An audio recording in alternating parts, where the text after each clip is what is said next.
የተሰማው አስደንጋጭ ዜና የመልካም ወጣት ማዕከልና የአዲስ ኪዳን ካህናት ቤተክርስቲያን መስራችና ባለራዕይ የሆነው አገልጋይ ዮናታን አክሊሉ የሚያገለግልበት ቤተክርስቲያን ሊሸጥ መሆኑ ተሰምቷል።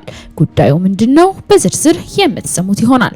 ዮናታን አክሊሉ ቸርቹን ሽጦት ይጠፋል። የሐዋሳውን ቸርች ለደላላ ያሳየው ነበር። ምእመኑን በትኖ መንገድ ላይ በትኗችሁ እንደሚሄድ አውቃለሁ። ዮናታን ራሱ ወንጌል አልለወጠውም እኮ ማንነቱን እኮ ያውቃል ራሱ ሰውየው የተለወጠ ሰው አይደለም።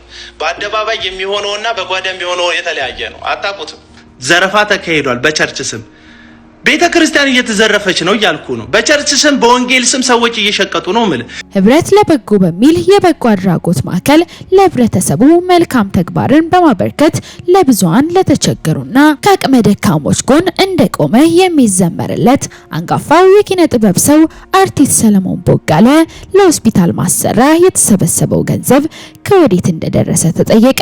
ታዲያ ሁሉን ያስደነገጠው የሰለሞን ቦጋለ ምላሽ ምንድነው? ጉዳዩን ለህዝቡ በግልጽ አለመናገሩስ ለምን አስፈለገ? በዝርዝር የምትሰሙት ይሆናል። ሰላም ጤና ይስጥልን ቤተሰቦቻችን፣ ይህ የሮማንስ ሮድ የዩቲዩብ ቻናል ነው። በቻናላችን አዳዲስና ወቅታዊ ትኩስ መረጃዎችን ይዘንላችሁ መጥተናል። እስከ መረጃው ፍጻሜ አብራችሁን ቆዩ። ቻናላችንን ሰብስክራይብ ያላደረጋችሁ ሰብስክራይብ በማድረግና የደወል ምልክቱን በመጫን አዳዲስ መረጃዎችን በፍጥነት ያገኙ። ቪዲዮአችንን ለሌሎች ሼር በማድረግ ቤተሰባዊነቱን ያጠናክሩ። የሌቦች ቁንጮ እኮ ነው። ከ140,000 በላይ በጎፈንድሚ በፔፓል እና በዜል ደግሞ ከዚያ ያልተናነሰ ከ250,000 በላይ የሚሆን ገንዘብ ሰብስቦ ሲያበቃ የሞባይል አዋጡልኝ የሚል እኮ ደፋር ሰው እኮ ነው እንዴ! የሞባይል አይተርፍም እንዴ? አንተ የትኛው ሀገር ላይ ነው የምንኖረው? ይሄንን ነው የምነግርህ። እኔ እኮ ምፈራ ሰው እኮ አይደለሁም። ዮናታን አክሊሉ ነገ ከነገ ወዲያ ቸርቹን ሽጦት ይጠፋል። የሐዋሳውን ቸርች ለደላላ ያሳየው ነበር። ቃስ ብሎ ምእመኑን በትኖ ለቸርቹን መንገድ ላይ በትኗችሁ እንደሚሄድ አውቃለሁ። እውነቱን ይሄው መጥቶ ይጠይቀኝ። ቅናት ምናምን በሉ እኔ ምን አገባኝ? መንገድ ላይ ስትወድቅ ትለምናለህ። ልክ ሮቦት ቤተክርስቲያን እንደተባለው ቤተክርስቲያን ማለት ነው። ሮቦት የሚባል ቤተክርስቲያን ነበረ ልበል፣ አሁን የለም፣ ምእመንም የላቸውም። እና ይቺ ሮቦት የምትባል ቤተክርስቲያን ባለፈው ሰሞን አቤል ደመላሽ ክብረአብ እና ሌሎችም ሶሻል ሚዲያ ላይ ያሉ ፕሮቴስታንት ሰዎች ብለው 24 ሰዓት 10 ሚሊዮን ብር እዳ አለባት ከባንክ ብለው ህዝቡን ሿሿ ሰርተውታል። 10 ሚሊዮን ብር በፓስተር ፀሐይና በልጆቿ በፓስተር ሳሚና በሌሎቹ ልጆቿ ዘረፋ ተካሂዷል በቸርች ስም። ቤተክርስቲያን እየተዘረፈች ነው እያልኩ ነው። በቸርች ስም በወንጌል ስም ሰዎች እየሸቀጡ ነው ማለት። ሚዲያ ላይ ደግሞ እንደዚህ አይነት ሸቀጣ የሚሸቅጡ ዋና ሸቃጮች መካከል አንዱ ቀለመወርቅ አይተንፍሱ ይባላል። አይገባቸውም እኮ እኔ እውነቱን ነው የምነግርህ። ቀለመወርቅ አይተንፍሱ በመታወቂያ ስሙ ቀለመወርቅ አይተንፍሱ ጎፈንድሚ ሰብስቦ ሲያበቃ ጌታ ኢየሱስ ፈወሰኝ አለ። እኔ ድሮ አውቃለሁ ሰዎች ሲፈወሱ ቤተክርስቲያን ውስጥ ከኤችአይቪ ሰዎች ሲድኑ አውቃለሁ። ምን ያደርጋሉ? ፖዚቲቭንም ኔጌቲቭም የተባሉትን የሐኪም ቤት ማስረጃ ያመጣሉ። ለምንድን ነው የሚያመጡት? ለእግዚአብሔር ክብር እኮ ነው የሚያመጡት። ያመጡና ይሄው እዚህ ጋር ፖዚቲቭ ነበርኩ፣ ይሄው አሁን ኔጌቲቭ ሆኛለሁ፣ ነበረብኝ፣ አሁን ነፃ ወጥቻለሁ። ይሄው ለእግዚአብሔር ክብር ተብሎ እግዚአብሔር ይከበራል፣ ይጨበጨባል። አሁን እኮ ምንም የተጠየቀው ነገር የለም። ለሰው ህሊና ለወንጌል እንቅፋት ስለሆንክ ሌባ እየተባልክ ማንም ሰው ወንጌል እየሰማክ ስላልሆነ አሁንም እኔ ስኬት አይመስለኝም። ለምሳሌ ተደራሲዎችክ ማን ናቸው? አሁን እኔ እንትን ውስጥ ብትገቡ ያኔ ተመልካቾች ውስጥ ብትገቡ ከ200 በላይ ቸርች ያላቸው ሰዎች ናቸው ቁጭ ብለው የሚሰሙኝ፣ ከዮናታን ጭምር ዮናታን አክሊሉ ጭምር ቁጭ ብለው ይሰሙኛል። ከ200 ምናምን በላይ ነብይ ነን የሚሉ ሐዋርያ ነን የሚሉ በየመንደሩ አዳራሽ የከፈቱ ሰዎች ነው የሚሰሙኝ። በጣም ተሳክቶልኛል። አይታል። ምክንያቱም መልእክቶቼ ለአመፀኞቹ ስለሆነ፣ ከዛ ደግሞ የነሱ ደጋፊዎች ነው የሚሰሙኝ። ተደራሲዎቼ ትክክለኛ ናቸው። የኔ አድማጮች ተደራሲዎቼ ልክ ናቸው። ሐሰተኛ ነቢያት፣ ሐሰተኛ ሐዋርያት እነሱን ነው መቃወሙ፣ መተው የሚሰሙኝ እነሱ ናቸው። የነሱ ደጋፊዎች ናቸው የሚሰሙኝ። እነሱን ነፃ ለማውጣት ነው ትግል ማደርገው። እኔ አይደለሁም ነፃ አውጪ፣ እግዚአብሔር ነው ነፃ የሚያወጣ፣ አይመለከተኝም። ኤርሚያስ 1000 ጴንጤ ሰብስቦ ገድል ይቃወማል። ለማን ነው ገድል የምትቃወመው ነው? እኔ አሁን ቻሌንጅ ማደርገው 1000 ጴንጤ ተሰብስቦ ገድለ ከሌ ልክ አይደለም ብሎ ቢስማማ ከዛ የወንጌል አርበኛ የሚል ኮመንት እንደዚህ ቢወጣ ወንጌልክ እኮ አልደረሰም፣ መልእክትክ እኮ አልደረሰም። ልንገርክ ተደራሲ ኦርቶዶክስ ከሆነ ተደራሲዎች ኦርቶዶክሶች ከሆኑ ሊሰሙክ የሚገባው ገስት ላይ ቁጭ ብለው አሊያም ደግሞ 1000 ሆኖ ቁጭ ብለው ሊሰሙ የሚገቡት ኦርቶዶክሳውያን መሆን አለባቸው። ምክንያቱም መልእክትክ ለኦርቶዶክስ ነው። መቼም ለጴንጤ አይደለም ያንተ መልእክት፣ ለጴንጤ አይደለም ያንተ፣ ለወንጌላውያን አይደለም ያንተ መልእክት፣ ለሉተራውያን አይደለም ያንተ መልእክት። ኦሬዲ ሉተራውያን አትቀበልም፣ ካልቪንን አትቀበልም፣ አባቶችን አትቀበልም። ስለዚህ ያንተ መልእክት ለወንጌላውያን አይደለም። መልእክትክ ለምኖች ነው? ለኦርቶዶክሳውያን ነው። ኦርቶዶክሳውያን እንዲሰሙክ ደግሞ ኦርቶዶክሳውያንን ማክበር ግዴታክ ነው። መልእክትክ ተደራሽ እንዲሆን ልታከብራቸው ይገባል። ሰባኪዎቻቸውን በመሳደብ እሱም ብቻ አይደለም፣ ልክ አለመሆንህን የነገሩክን አንዳንድ ወንጌላውያኖችን ስም ጠርቶ በማዋረድ ወከባ በመፍጠር አንዳንድ ቅጥረኛ ሴቶች አሉክ። አሁን ደግሞ የመጡ አይናቸው ጎላ ያለ አፋቸው ሰፊ የሆኑ ሴቶች አሉ፣ ተሳዳቢዎች፣ ወንጌልን ሰራን በሚል ሰውን ማስተርፉ። አሁን እኮ አታችሁ እኮ ነው። አንድ ቦክሰር አገኛችሁ፣ እሷንም ቦክሰር ለጠፋችኋት። አንድ ቦክሰር አግኝታችኋል እስካሁን እሷንም አደባ። አሁን እኮ አታችሁ እኮ ነው ቦክሰር እኮ ያለጠፋችሁት እንጂ ነውረኞች ናችሁ። የሰው ገበና፣ የሰው ጓዳ፣ የሰው ትዳር፣ የሰው ውስጥ ለማጋለጥ አትኮ ነው። ያ ማን ነው? ያ አዝማሪው እኔ ዘማሪ አልልም በፍጹም። ሰዎች ከፈለጉ ይናደዱ፣ አይመለከተኝም። ያ አንድ አዝማሪ አለ። አሁን ትቶ አርፎ ገስት ላይ 24 ሰዓት መሰጣት አጣ፣ መረጃ አጣ፣ ምን አጣ? ፈለፈለ አለ ሞከረ፣ ታገለ፣ ስም ለጠፈ፣ አወራ። 24 ሰዓት ሙሉ ቁጭ ብሎ እንደ ሴት እያለ ነጠላ እየቋጨ ሁሉ አወራ። በጣም አወራ። የለም ምንም የለም። አቤል አቡና የሚባል ሰውዬ ምናልባት ሊያርፍ ይችላል እንጂ ይቀጥላል። የማንም ወሬ የማንም ንግግር የሚያስቆመው አይደለም። ምክንያቱም ጓዳይም በጽድቅ ነው የምመረው። የሚመስል ነገር አመጣ እና አልቻለም። አሁን ምን አደረገ? ልክ ቋንጣ ገመድ ላይ እንደሚሰቀል የኤርሚያስ ገስት ላይ ይሰቀላል። አሁን እንደ ቋንጣ ተሰጥ ደግሞ ያው ልብሱም ያደረጋትም ልብስ ቋንጣ ነው የምትመስለው። እንደ ቋንጣ 24 ሰዓት አያወራም እኮ አለው ለማለት እየተነፈስኩ ነው ለማለት። እኔ ለምን ይመስላል እየገባው ገስት ላይ ማለት ሰጠው። አፕሩቭ አላደርግም። ለማንም እንዳለውና እንደሌለው እዚህ ማህተብ እንዲመታልኝ አልፈልግም። የመጣው ጊዜ የፈለኩትን እናገራለሁ፣ የተሰማኝን እናገራለሁ፣ እንደ እግዚአብሔር ቃል እናገራለሁ። አለቀ አለው በህይወት ለማለት 24 ሰዓት ያመፀኞች ስብስብ። አሁን ማን ነው ኤፍሬም ባለ ጊዜ በጊዜ ሸብለላል። ባለፈው ዮሐድ የሚባል ኦርቶዶክሳዊ ልጅ ፎቶ ካላወጣን ምናምን ያሉ ጊዜ ሸብለላል። ይሻላል ብራዘር፣ በዘማሪነትህ ባልቀበልህም ባሸባለልህ ግን እቀበልሃለሁ። በቃ በዘማሪነት መብቴ ነው። በዘማሪነት አለ መቀበል። አንተ አቡና ወንጌል ሰባኪ ነው ቢባል አሁን ብዙ ሰው አረ ምን ወንጌል እሱ ሀሜተኛ ነው ምናምን ይሉኛል። መብታቸው ነው ይበሉ፣ አይመለከተኝ። እኔ ወንጌል ሰባኪ ነው እንድትሉኝ ማህተብ እንድትመቱልኝ አልፈልግም። መዳን ውስጥ ዮናታን እጅ የለበትም። እውነቱን ልንገራችሁ፣ ዮናታን እጅ አለበት የምትሉ ከሆነ እንግዲህ ስለ ኢየሱስ ስዘምር አንድ ላይ ዮናታን ልዘምር ያስፈልጋል። እኔ በምን ሞራላችሁ ነው እንደዚህ አይነት ክርክር ከኔ ጋር የምትከራከሩት? አሁን ዮናታን በአንተ መዳን ውስጥ እጁ አለበት ስራው አለበት የምትሉኝ እኮ ጴንጤዎች እንዴ!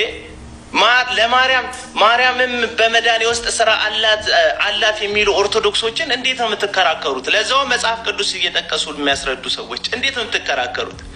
ለኔ መዳን ውስጥ መናፍስቱ መላእክቱን ስለ አንተ ያዛልላል እና መላእክትም እኔ መዳን ውስጥ ስራ አላቸው ለመዳን የሚሰሩትን ያገለግላሉ ተብሎ ተጽፏል ብለው የሚከራከሩ ኦርቶዶክሶችን እንዴት ነው የምትከራከራችሁ? ብቻዬን ሄዳ ነው ያዳነኝ እግዚአብሔር፣ ብቻዬን የታደገኝ እግዚአብሔር። የኔ መዳን ውስጥ የኔ ዳግም መወለድ ውስጥ የኔ መቆም ውስጥ የኔ ሰው መሆን ውስጥ የዮናታን እጅ የለበትም። እጁ አለበት የምትለኝ ጴንጤ ኦርቶዶክስን ሄደ እንዳትሞግት። ኦርቶዶክስን የመሞገት ሞራል የለም። የማርያም እጅ አለበት መዳኔ ውስጥ ሲሉ አይ መዳናችን ውስጥ ኢየሱስ ብቻ ነው የሞተልን ብለህ እንዳታወራ። አለቀ በቃ።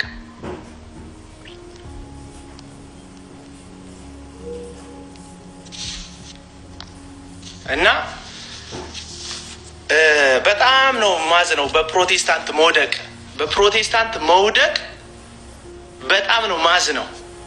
ማዳንን ለግለሰብ የሚሰጥ አዝናለሁ በጣም ሰባኪ ያስፈልግ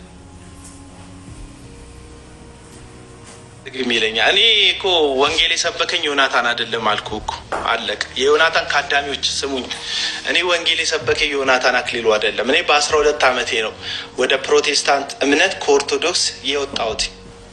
12 ዓመቴ ላይ አይደለም መልካም ወጣት ሄድኩት። በ12 ዓመቴ ፕሮቴስታንት ነበርኩኝ አለቀ። ዮናታን ወንጌል አልሰበከልኝም። ዮናታን ሳይኮሎጂ ነው የነገረኝ አልኩ።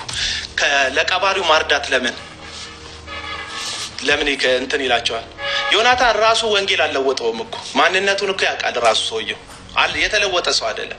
በአደባባይ የሚሆነውና በጓዳ የሚሆነው የተለያየ ነው። አታውቁትም።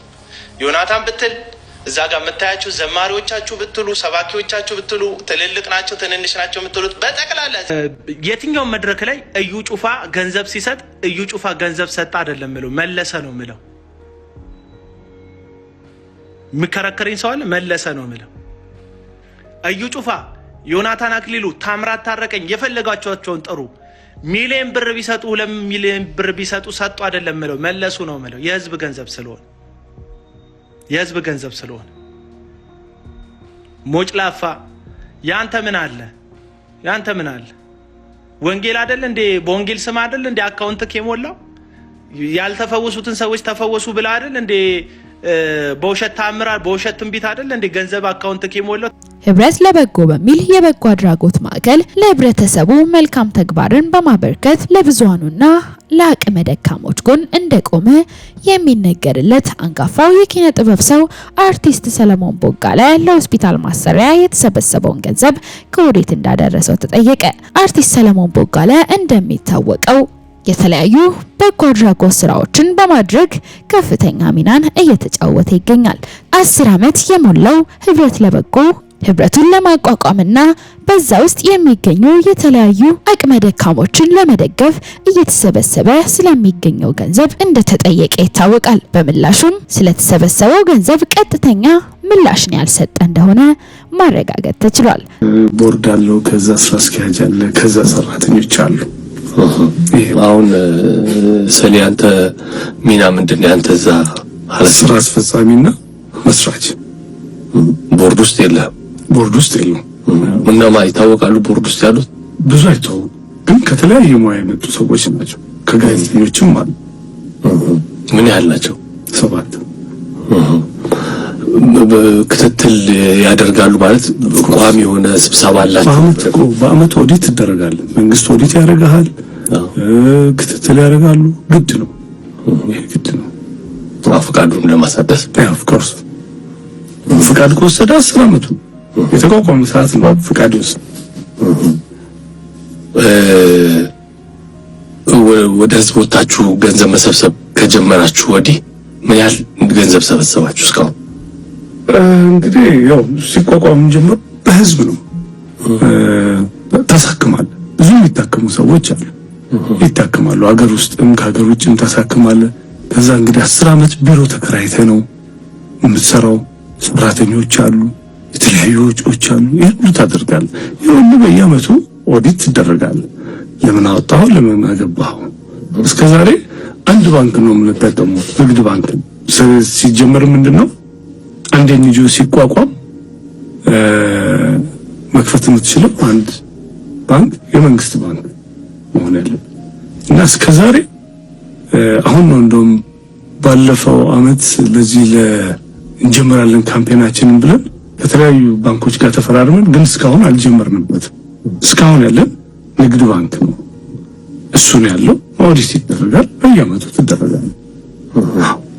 ገንዘቡ ሁሉ በዛ ነው የሚመጣው። ገንዘብ ሁሉ የሚገባው በዛ ነው። በአይነት እንደዚህ የሚሰጧቸው አሉ። በአይነት የተለያዩ ነገር መሳሪያዎች ሊሆኑ ይችላሉ፣ ይሆን ሌሎች ድጋፎች ያደርጉላቸው።